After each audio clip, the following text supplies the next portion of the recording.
Hey everybody, it's Gil with the Sailing Vessel DreamChaser, and if this is your first time to visit the channel, let me let you know, my wife and I do videos every single week about our lifestyle, living aboard and refitting our 51-foot Formosa sailboat. In last week's episode, we went ahead and showed how we extended the opening in the core and removed our actual companionway so that we could do those repairs underneath it. The companionway construction was a little tough. It took me a little while to understand how these are constructed and what the best way was to remove it. And in last week's video, we showed all of that. In this week's episode, we're going to show you how we made the templates to ultimately cut the new pieces of core that need to go in the roof, and we're going to start trimming and cutting all of those pieces of plywood core, marine grade plywood core that's going to go down in the roof. Hope you guys enjoy the video. If you do, please do give it a thumbs up and a like. Click on that subscribe button as well as that little bell notification. That way you'll get notified anytime we upload new content. Hope you guys enjoy this week's video. Hey everybody, it's Friday afternoon. I'm back down on the boat again today, and today I'm going to try and cut some templates out of foam board for the pieces of wood I'm going to have to put in the top. I don't want to do a trial and error or just do this with measurements because marine grade plywood's a little more expensive, so I'm just going to make some templates out of foam board. So I'm looking forward out these dirty windows, but I wanted to show you something just because I mentioned it's pretty windy out there. Of course, as soon as I turn the camera on, the wind sort of dies for a minute, but you see that? It is looking a little ominous right out there. Every once in a while these whole tarps will lift up and it gets crazy sounding. Alright, so we're up top and you can see this little opening right here next to the companionway. I'm going to start with that one and I'll kind of leave the camera on and show you how I'm going about making these templates just to see if this is at all helpful. So what I'm going to do is lay a piece of wood right in here and work it as a template. See if this piece is big enough to use as a template. Of course not, but this one is. So instead of having this end right at the top of the bulkhead, and this is a solid piece, I think I'm going to make this piece extend out a little further. I think that'll be a little better way of doing this and not put all my joints in one spot, kind of alternate them, almost like a bricklayer would on the joints. Maybe that's not a valid way of doing it, but that's the way I'm doing it. So the first thing I'm going to do is just see how square my holes are. Alright, not completely square, but that's okay. I'm just going to trim this a little bit.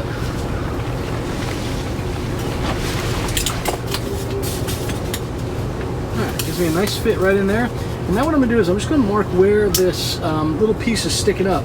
I want to have this one piece go all the way around this little piece here and go right into the edge of this. So I'm just going to kind of see if I can get underneath here and mark it a little bit. I have this marked. I'm going to cut it a little short of where I think it needs to be so that I don't potentially mess it up here. You can see I'm going trial by error and I'm trimming off just a small amount each time. I really want this cord to go around the companionway post that sticks up through the frame. I have this interesting position here where this piece is not going to be perfectly square, but I like the idea of having my epoxy joints offset. I think it's going to help make this a little bit more solid. Once I had the item cut here for the companionway, I went ahead and repeated the process for all of the openings across the coach house roof. You'll notice in just a second there is a row of tape you'll see across two of the pieces of foam board. And the reason I did that is some of the openings are actually larger than the pieces of foam board. I was able to duct tape them together and it allowed me to fold the templates in half. It was a little easier to store them and label them that way. It's gotten dark, but I got this in here. You can kind of see how I've made all these templates out of cardboard. I've labeled them, and those little black lines you see right there, that's actually tape, so I can fold them up and get them in the car easier. I'll unfold these, and then I'll make all these cuts. So I've got all the ones right here around the companionway. A little harder to see, but on the other side of the supports there, I've got one. And then there's, well, you're never going to see that. There's the forward hatch. So I'm going to fold all these up and throw away all my scrappy crap right here and go out to the car. Girl power. Girl power. So McKinley said if we combed her hair with a troll comb, show it, Deb, that it wouldn't hurt and she wouldn't cry. And guess what? Are you crying? No. Does it hurt your hair? I never would have thought a 1-inch size comb would work. What you got? A mermaid. A mermaid? And what are you doing now? Is that water? Where's your mermaid? Whoa, alright. I like this video. You do like this video? Everybody have a thumbs up. Alright, so this is the opening on the port side of the roof. And what I'm going to do is I'm just going to start working on cleaning these beams. I put a light coat of epoxy on them already once just because Michelle was over here in the yard and he had some mixed up that was extra, so I just ran a quick bead along it. But I'm going to go ahead now and sand this all clean and smooth and prep it for being able to put the new core down in there. Now, let me show these kind of close up so you can see what it looks like now. So here's the furthest aft section. And as we look forward here, the next beam up. And you can kind of see each one. It's a similar story. You know, fairly smooth, but I just want to get it nice and clean where there's little bumps and whatnot. And the same thing over here. You know, I'll grind the edges here a little bit down. Same with right here, so that when the glass is being put in here, it'll be able to mate up nice. The yard will do that too, because they're going to have to get this all blended in. So now it's just a matter of using a small oscillating tool with a disc on it and get all this cleaned up. I'll put a link down below of the blade I like to use on this. It's actually a carbide tip metal blade, so you don't have to keep replacing paper. But I did this in all the sections of the roof that I had already removed the core on and got it all smooth and prepped. As you can see here, you can see how the top of the roof is fairly smooth. You see all the beams are nice and smooth. That lower piece there doesn't appear to be, but remember the mating surface is along the beams that run across the boat there. So you can see just how smooth they all look, and then a little hard to see from this angle, but the opening on the other side of the boat also looks good as well. Here you can kind of see how the beams are ground down to a nice smooth wooden finish.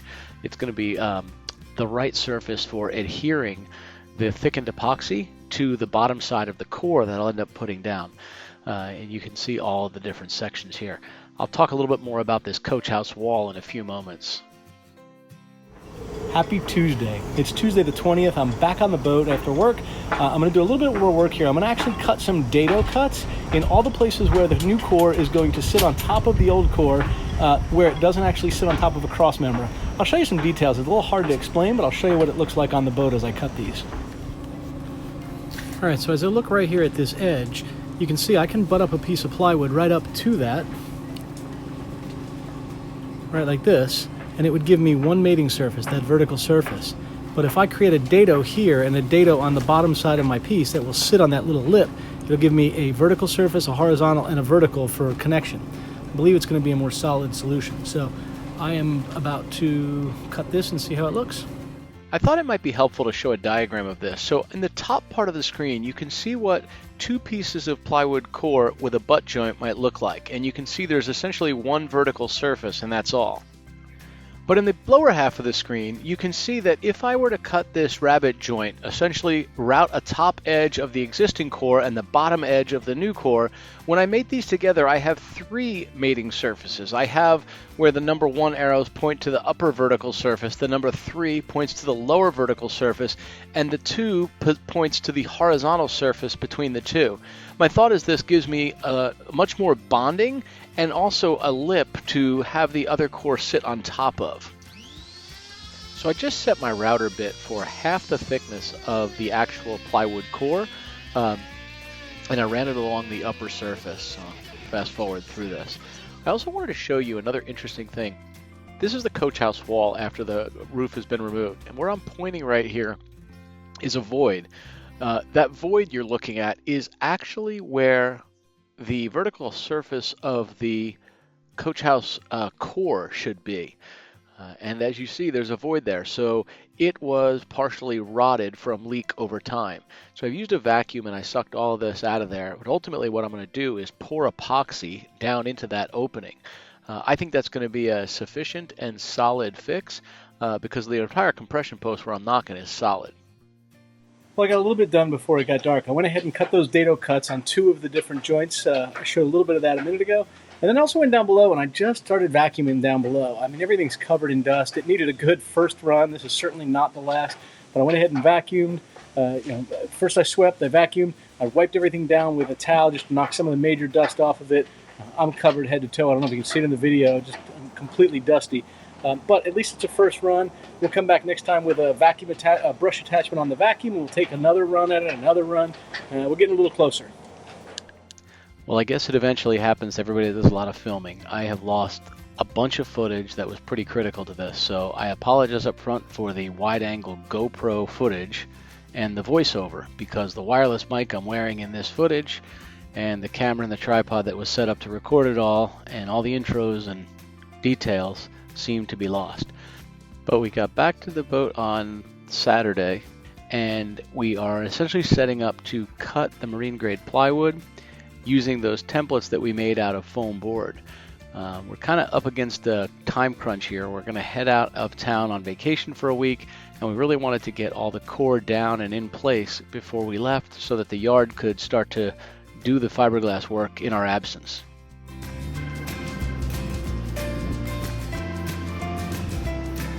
So I just took my templates out, laid them out on the plywood to see the pattern I wanted to use, and then just used a marker. Actually, instead of a pencil, I used a marker to mark and trace all of the different templates. Once they were all marked, we folded them up and put them in the car so we'd get them out of the wind.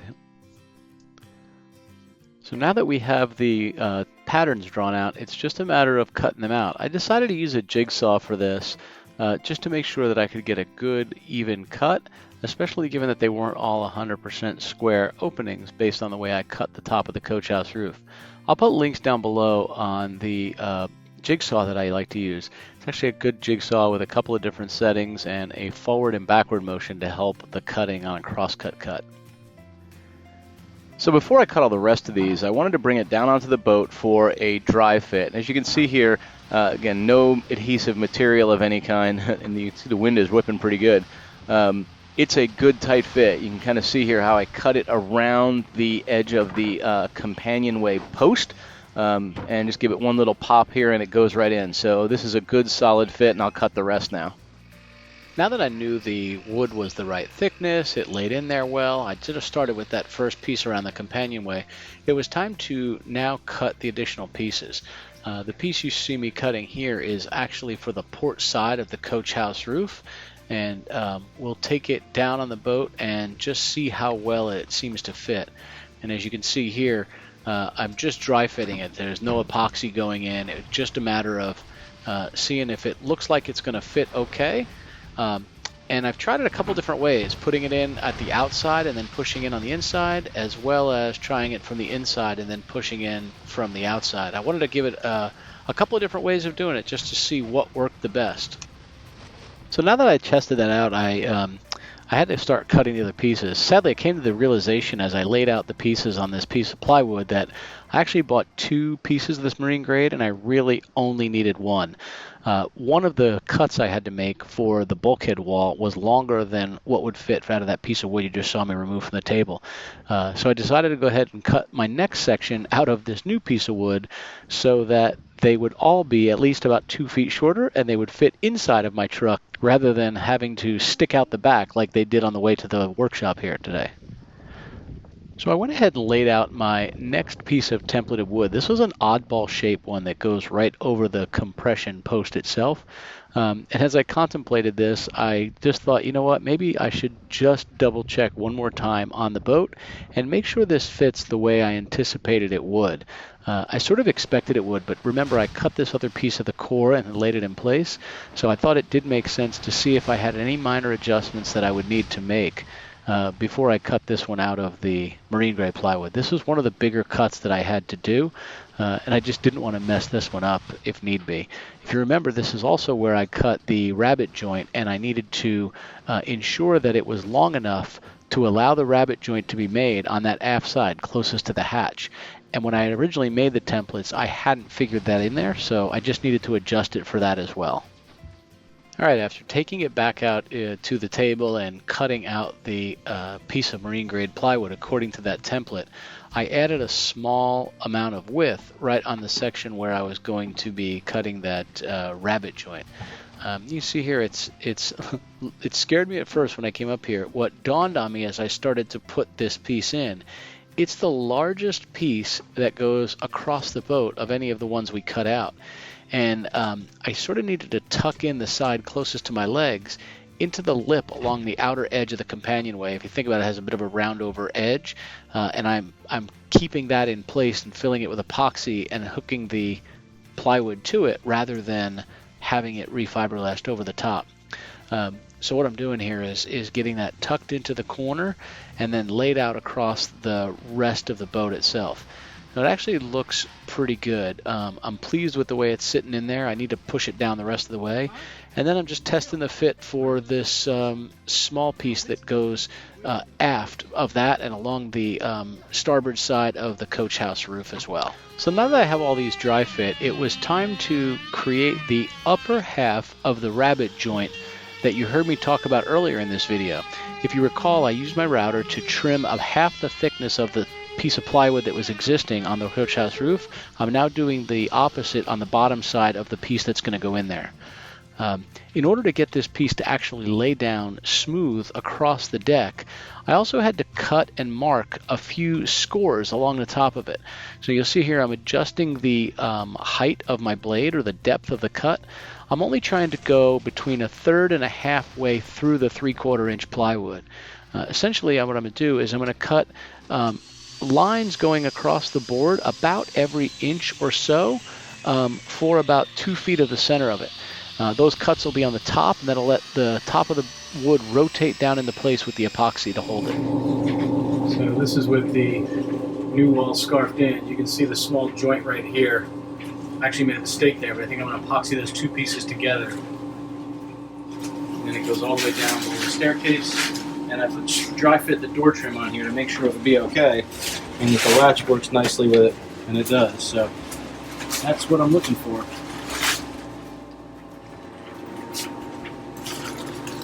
I'm glad I routed this out this morning.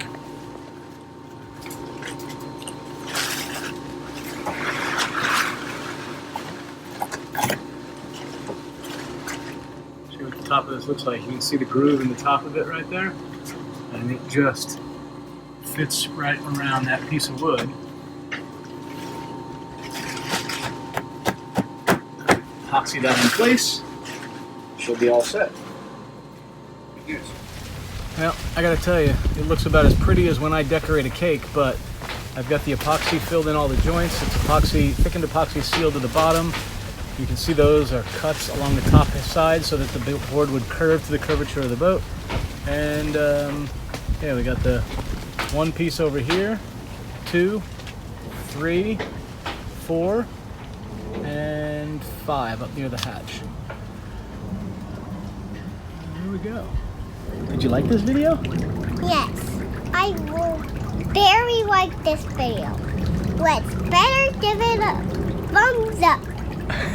All right, you heard her. Do so. Hey, we got a couple of videos right here on the screen we think you guys will enjoy. Thanks again for watching, and we really do appreciate y'all. Thank you.